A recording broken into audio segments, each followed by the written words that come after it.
बहुत समय पहले एक छोटे से गांव में हरीराम नाम का किसान रहता था। हरीराम बहुत मेहनती था और रोज सुबह खेतों में काम करता। लेकिन उसके खेत के पास ही एक घना और रहस्यमयी जंगल था। गांव के लोग कहते थे कि उस जंगल में कोई रात को नहीं जाता, क्योंकि वहां अजीब आवाजें आती हैं। शाम ढलते ही हरीराम हाथ में लालटेन लेकर जंगल में घुसा। चारों ओर सन्नाटा था, बस झींगुरों की आवाज गूंज रही थी। अचानक पेड़ों के बीच से हंसी की हल्की आवाज आई। हरीराम का दिल धड़क उठा, लेकिन उसने हिम्मत नहीं हारी। जैसे जैसे वो आगे बढ़ा, उसे झाड़ियों में से चमकती आंखें दिखीं। लेकिन जब उसने पास जाकर देखा, तो वो जंगल के हिरण थे, जो चांदनी में चमक रहे थे। अगली रात हरीराम और गहराई में गया।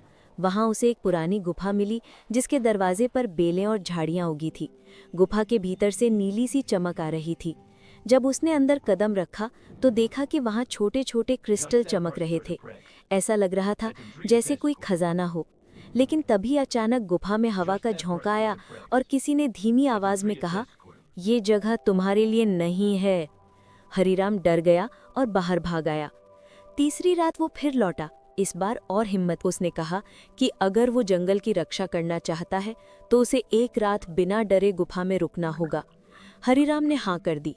गुफा के भीतर वो बैठा रहा। अचानक दीवारों से अजीब परछाइयां उभरने लगी। कभी वो शेर बन जाती, कभी नाग, कभी डरावने चेहरे। हरीराम का दिल जोर जोर से धड़क रहा था, लेकिन उसने आंखें बंद करके भगवान का नाम लिया और डटा रहा। सुबह हुई तो सारी परछाइयां गायब हो चुकी थी। तुमने डर पर विजय पा ली है। अब ये जंगल तुम्हारा है। तुम इसकी रक्षा करोगे और बदले में जंगल तुम्हारे गांव को सुख समृद्धि देगा। उस दिन से जंगल का रहस्य हरीराम और साधु के बीच सुरक्षित रहा। हरीराम ने कभी क्रिस्टलों को छूने की कोशिश नहीं की, बस जंगल को सुरक्षित रखा। और सचमुच धीरे धीरे उसके खेत हरे भरे होने लगे। गांव में कभी अकाल नहीं पड़ा और सब लोग खुशहाल हो गए।